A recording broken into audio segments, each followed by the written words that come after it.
I pride myself that I'm a prudent man and I believe that patience is a virtue, but I understand that politics is for some a game, and that sometimes the game is to stop all progress. La question est, pourquoi pas? Pourquoi je travaillerais pas pour la NSA? Ça, c'est une colle. J'ai essayé d'y répondre. Disons que je travaille à la NSA et qu'on dépose un code sur mon bureau, un code réputé inviolable. Mettons que je tente ma chance et mettons que je le déchiffre. Là, je suis très content de moi parce que j'ai bien fait mon boulot. Mais c'était peut-être le code de l'emplacement d'une armée rebelle au Moyen-Orient ou en Afrique du Nord. Et une fois qu'on a repéré le lieu, on bombarde le village où les rebelles se cachent. Et 1500 personnes que j'ai jamais vues, qui ne m'ont jamais rien fait, sont tuées. Et les politiciens, ils disent... Envoyer les marines s'assurer la sécurité parce qu'ils en ont rien à foutre.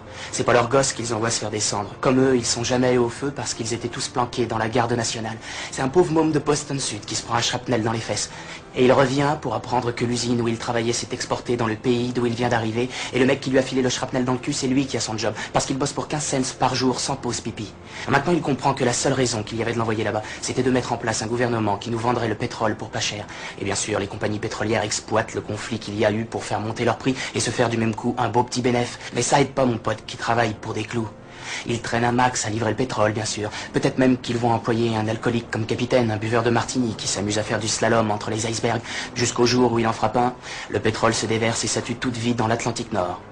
Alors là, mon pote est chômeur, il peut pas se payer de voiture et c'est à pied qu'il se cherche des jobs. Ce qui est pas marrant parce que le shrapnel qu'il a eu dans le cul lui a filé des hémorroïdes. Et puis en plus, il crève de faim parce qu'à la soupe populaire, on lui propose comme plat du jour de la morue de l'Atlantique Nord avec de l'huile de moteur. Alors qu'est-ce que j'en pense? Je vais attendre une offre meilleure.